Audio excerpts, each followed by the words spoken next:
বন্ধুরা সবাইকে জানাই শুভ বিকেল।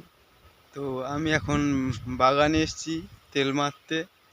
উচ্ছে গাছের শীতের সময় গ্রোথ কমে যায়, তাই গাছের গতিবেগ আনার জন্য তেল মারছি। তো ভাবলাম এই সময় একটা ভিডিও করি, তোমাদের সঙ্গে শেয়ার করি। তো দেখো এখন উচ্ছে গাছ, এই যে হচ্ছে উচ্ছে গাছ। তো এখন এতে স্প্রে করা হচ্ছে যাতে গাছের গতিবেগ আসে। তো আর মাসখানেক পর থেকে এই গাছে উচ্ছে হবে। তো এখানে মাঠে এসে আমার খুব মাঠের পরিবেশটা খুব ভালো লাগলো, তাই ভাবলাম তোমাদের সঙ্গে একটু শেয়ার করি। এটা হচ্ছে উচ্ছে গাছ, এই পাশে আছে মটরশুঁটি বাগান, আর এদিকে সর্ষে ক্ষেত।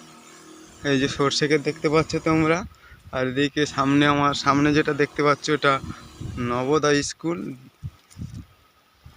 এটা কেন্দ্র সরকার দ্বারা পরিচালিত হয়। এটা সমস্ত র্যাঙ্ক করা ছাত্রছাত্রীরা এখানে পড়াশোনা করে। সমস্ত স্কুল থেকে যারা ভালো নাম্বার পেয়ে থাকে তারাই এই স্কুলে পড়াশোনা করে, দেখতে পাচ্ছ। আর এদিকে একটা বিল্ডিং তৈরি হচ্ছে। এই যে আমার বাড়ি গ্রামের দিকে, এখানেকার মানুষের প্রধান জীবিকা হচ্ছে কৃষিকাজ। এখন এখানে সমস্ত রকম সবজি চাষ হয়, তার ভিতরে প্রধানত এখানে বেশিরভাগ চাষ হয় উচ্ছে। এখানে চারিদিকে যা দেখছো সব উচ্ছে। অল্প কয়েক জায়গায় হয়তো নানা রকম সবজি থাকতে পারে। এখানকার উচ্ছে খুবই বিখ্যাত। এখান থেকে উচ্ছে মানে হাজার হাজার বিঘে চারিদিকে উচ্ছে চাষ হয়। চারিদিকে যা দেখতে পাচ্ছ সব উচ্ছে, হাজার হাজার বিঘে উচ্ছে চাষ হয়। এবং আর মাসখানেক পরে সমস্ত সব উচ্ছে তোলা হবে, তুলে বাজারে, আমাদের বাজারে নিয়ে যাওয়া হবে, জীবনতলা বাজারে। সেখানে সব বড় বড় পাইকারি আসে, সব বাইরের দিকে নিয়ে যায় গাড়ি লোড করে উচ্ছে।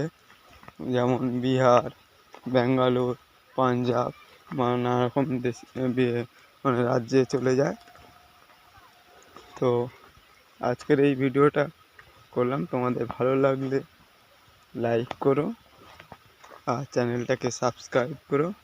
সব দেখতে পাচ্ছ সব চারিদিকে সব উচ্ছে চাষ, উচ্ছে আছে। এখানকার উচ্ছে খুবই বিখ্যাত। আগে ছিল লঙ্কা ছিল এখানকার বিখ্যাত। তারপর লঙ্কা চাষিদের লস হওয়ার পর থেকে আস্তে আস্তে লঙ্কা চাষটা উঠে গেছে। এখন উচ্ছে এসেছে, উচ্ছে চাষিরা এখন এই চাষটাই করছে।